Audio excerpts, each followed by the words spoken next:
runāšu tad, kā es redzu tas vērtības, kas ir Satversmes pamatā, vēl nerunājot par juridisku konstrukciju, vai ir materiālais kodols, vai tāda nav.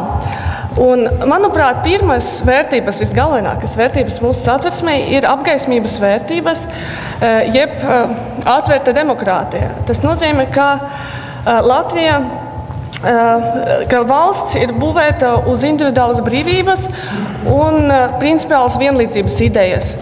Tas nozīmē, ka viens cilvēks, viena balss, neatkarīgi no tā, ka cilvēki ir atšķirīgi, ka visiem ir dažādas spējas, dažādas zināšanas, vienalga. Mēs atzīstam cilvēka vērtību, viņa brīvību un viņu spēju spriest par sevi, un ka visi ir vienlīdzīgi. Un tāpēc mūsu demokrātija viņa ir pirmām kārtām procesuāla. Ka tas pareizais viedoklis vai tautas labums, viņš nav iepriekš noteikts, un viņš tiek noskaidrots diskusijas rezultātā. Un tā arī ir Latvijas tauta. Latvijas tauta ir politiska nācija. Tā nav kāda etniska grupa, tā nav kāda šķīra, tas nav proletariāts, vēl kaut kas. Tieši tā arī bija jēga dibināt nevis socialistisku republiku, bet demokratisku republiku. Un šodien es vēl teiktu, tā ir liberāla demokrātija, kur mēs ne tikai atzīstam vairākuma varu, bet mēs atzīstam arī katra cilvēka vērtību, respektīvi cilvēktiesības.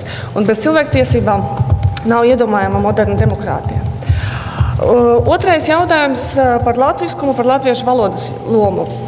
Tā arī ir vērtība, bet mana skatījuma valoda un kultūra ir konstitucionāli svarīga tāpēc, ka viņa uzņēma, izteica un translē šīs universālas vērtības, šīs apgaismības vērtības, brīvības un vienlīdzības idejas. Un tāpēc pirmajā vietā, tomēr, kad mēs runājam par Satversmi, mums jārunā par to lielo Eiropas un Rietumu civilizācijas procesu. Tas ir apgaismības ticība cilvēkam, saprātam un brīvībai un vienlīdzībai. Latviešu valodas Satversme noteikti ir simbols. Tagad ir Satversme ierakstīti divi simboli – valoda un karogs.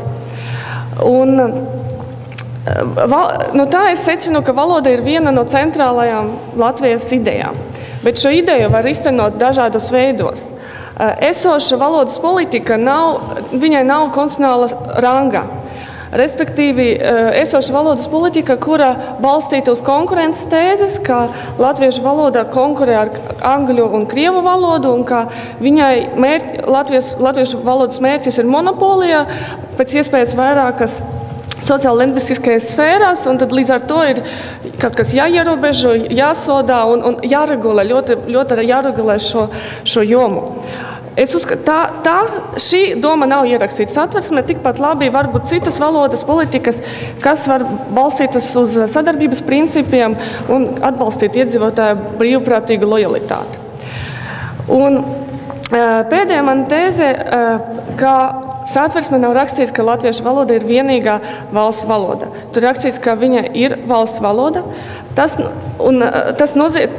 ir liela nozīme, bet tas nenozīmē, ka Satversme aizliedz papildināt šo simbolu sarakstu.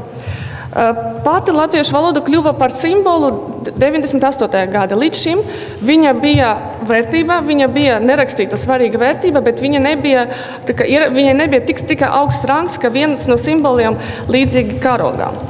Un tikpat labi mēs 21. gadā, kad tika apspriesta Satversmē, latviešu valoda, ka valsts valoda tika pieminēta viena pantā ar mazākumtautību valodām. Es neredzu juridiski, es neredzu neviena aizlieguma, kāpēc mazākumtautību valodu nevaram paaugstināt statusā. Un līdz ar to man secinājums, ka jautājums nav juridisks, vai mēs drīkstam vai nedrīkstam ieviest otru valsts valodu, bet politisks, vai to vajag mums.